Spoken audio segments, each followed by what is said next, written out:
हजारों किलोमीटर की नर्मदा परिक्रमा पूरी परिक्रमा करने में 3 वर्षों तक का समय लग जाता है, जिसके बीच अत्यधिक घने वन, बीहड़ और दलदल आती है। सभी परिक्रमा वासी परिक्रमा पूरी नहीं कर पाते। कुछ जो मां नर्मदा के किनारे किनारे चलते हैं और कुछ जो बीहड़ इलाकों में शूल पानी के जंगलों में से मंदिर के दर्शनों के साथ साथ परिक्रमा पूरी करने की भावना से चलते हैं, लेकिन उनमें से हर कोई परिक्रमा पूरी करके वापस नहीं जा पाता।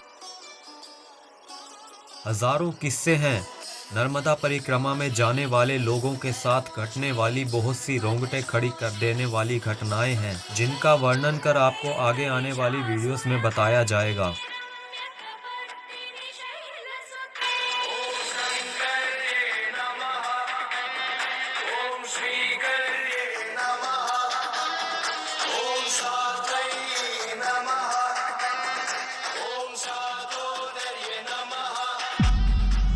विशाल शूल पानी के जंगल हों या लक्कड़कोट की झाड़ी, अमरकंटक के जंगल हो या माई की बगिया, दक्षिण भारत के राज्य हो या मध्य और उत्तरी भारत के राज्य, उस असाधारण मनुष्य को देखे जाने की घटनाएं महात्माओं, योगियों और आम इंसानों के बीच चर्चा का विषय रही हैं। इस दुनिया में अनगिनत रहस्य हैं, जिन्हें जान पाना हर किसी के बस की बात नहीं, मगर इन सभी रहस्यों से पर्दा उठ जाता है जब मनुष्य स्वयं को जान लेता है। हजारों साल बीत चुके, मगर वो आज भी भारत में विचर रहा है। परंतु सच से अनजान लोग यही सवाल करते हैं कि क्या वो आज भी जीवित है। आप क्या सोचते हैं कि सभी इंसानों का शरीर 50, 60 या 100 साल का होकर साथ छोड़ जाता है और उसकी मृत्यु हो जाती है? अगर आपका ऐसा मानना है तो आप गलत सोचते हैं। आज भी भारत में ऐसे बहुत से योगी और तपस्वी हैं जिनकी उम्र सैकड़ों साल है। बहुत से हैं जिन्हें भोजन किए सदियां गुजर गई, और बहुत से मनुष्य ऐसे हैं जिन्होंने उस सर्वोच्च सत्य को प्राप्त कर लिया है जिसे आप असंभव मानते हैं। एक इंसान का शरीर भगवान की बनाई सबसे बड़ी टेक्नोलॉजी है। विचार शुद्ध होने पर ही मानव मस्तिष्क का विकास संभव है। केवल कुछ चक्रों के जागृत होने पर ही मनुष्य स्वयं में और वातावरण में बहुत सी शक्तियों का एहसास कर लेता है। यही कारण है कि बहुत से साधुओं महात्माओं ने अपने जीवन में हुए अनेकों अनुभवों को अपनी जीवनियों में साझा किया है। बहुत से मनुष्यों ने उस प्राचीन इंसान को देखे जाने का दावा भी किया है।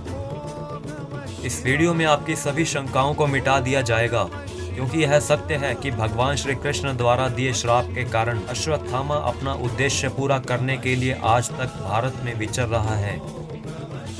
इस वीडियो में और आने वाली वीडियोस में आपको वो सब जानकारी दी जाएगी जो यह प्रमाणित करेगी कि कुछ असाधारण मनुष्य आज भी हम सभी के बीच हैं। अलग अलग लोगों के अलग अलग अनुभव हैं। कुछ लोगों ने उसे पीड़ा से भरा हुआ देखा है और कुछ ने उसका क्रोधी स्वभाव देखा है। परंतु एक आश्चर्य की बात यह है कि कुछ लोगों ने उसके ऐसे स्वभाव को देखा है जिसमें वो न ही पीड़ाजनक स्थिति में प्रतीत होता है और न ही क्रोधित। यह वीडियो बहुत ही विश्लेषण के बाद और बहुत से योगियों के अनुभवों के आधार पर तैयार की गई है। कृपया धैर्य रखकर वीडियो को अंत तक देखिएगा। केवल भारत में ही नहीं, 2000 साल पहले हुई एक घटना हमें यह बताती है कि उस समय कोई चिरंजीवी भारत से बाहर भी मौजूद था। यह घटना उस समय की है जब ईसा मसीह को सूली पर चढ़ाने के लिए ले जाया जा रहा था। रास्ते में उन्हें एक आदमी ने ताना मारा था, जिस पर ईसा मसीह ने जवाब दिया था, मैं जा रहा हूँ, मगर तुम मेरे आने तक मेरी प्रतीक्षा करोगे। ईसा मसीह में विश्वास रखने वाले लोगों का यह मानना है कि वो दोबारा पृथ्वी पर आने का वादा करके गए थे। जब ईसा मसीह ने उस इंसान को यह कहा था कि तुम मेरे आने तक मेरी प्रतीक्षा करोगे, इसका मतलब यह है कि वो जानते थे कि उस बूढ़े की उम्र कितनी लंबी है। यह घटना यूरोप के कई नाटकों में, पेंटिंग्स में और किस्से कहानियों में दिखाई जाती है, जिसे वहाँ के लोग भटकता हुआ यहूदी कहते हैं, जो कि श्रापित है। आज से लगभग 250 साल पहले की घटना है, जिसका वर्णन सतानंद मुनि द्वारा लिखित सत्संगी जीवन में वर्णित है। यह घटना भगवान स्वामी नारायण के जन्म से पहले की है, जब उनके माता पिता को अश्वत्थामा द्वारा श्राप दिया गया था। माता भक्ति और पिता धर्मदेव वृंदावन से वापसी कर रहे थे, जहां पर भगवान कृष्ण ने उन्हें दर्शन देकर बताया था कि वे उनके यहाँ पर जन्म लेंगे और उनकी सारी समस्याएं चपैया में खत्म हो जाएंगी। चपैया सरयू नदी के किनारे पर बसा हुआ एक गांव है, जो कि भगवान स्वामी नारायण का जन्म स्थान भी है। वृंदावन से वापस चपैया आते हुए भक्ति माता और धर्मदेव को पूरे 28 दिनों का समय लगा, क्योंकि वो रास्ता भटक गए थे। रास्ते के जंगल में उन्होंने एक ब्राह्मण को घूमते देखा। वह बहुत ही लंबा और भगवा कपड़े पहने हुए था। आंखों की भौहों से ऊपर से उसका सर पट्टी से बंधा हुआ था और वह भस्म से भरा हुआ था। उसकी बड़ी बड़ी आंखें गुस्से से भरी हुई थी। जब स्वामी नारायण के माता पिता ने उसे जंगल में देखा तो उन्होंने उससे रास्ता पूछा। ब्राह्मण ने उनसे गहरी आवाज में पूछा कि वो कहाँ से आ रहे हैं, क्योंकि वो बहुत ही डरे हुए लग रहे थे।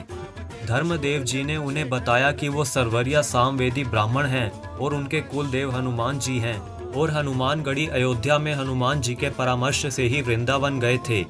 धर्मदेव जी ने आगे की पूरी घटना सुनाई और साथ ही यह बताया कि कैसे उनके सामने वृंदावन में श्री कृष्ण द्वारा रहस्योद्घाटन किया गया कि वो उनके यहाँ जन्म लेंगे।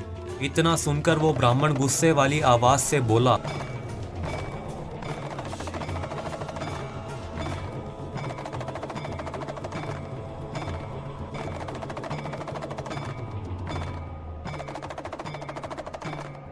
ऐसा कहकर वो धर्मदेव को एक तरफ धकेलते हुए चला गया।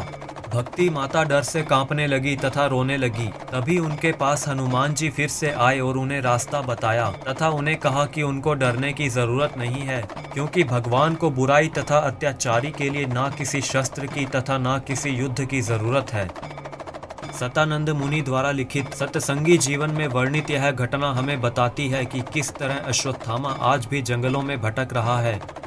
आगे आने वाली वीडियोस में बहुत सारी घटनाओं की जानकारी मिलेगी, जिनमें से कुछ घटनाएं तो वर्तमान समय की ही हैं। जानकारी अच्छी लगी हो तो वीडियो को लाइक और कमेंट ज़रूर करें और साथ ही साथ चैनल को सब्सक्राइब कर नोटिफिकेशन बेल पर भी ज़रूर प्रेस कर दें, ताकि आपको आगे आने वाली वीडियोस की जानकारी समय पर मिलती रहे।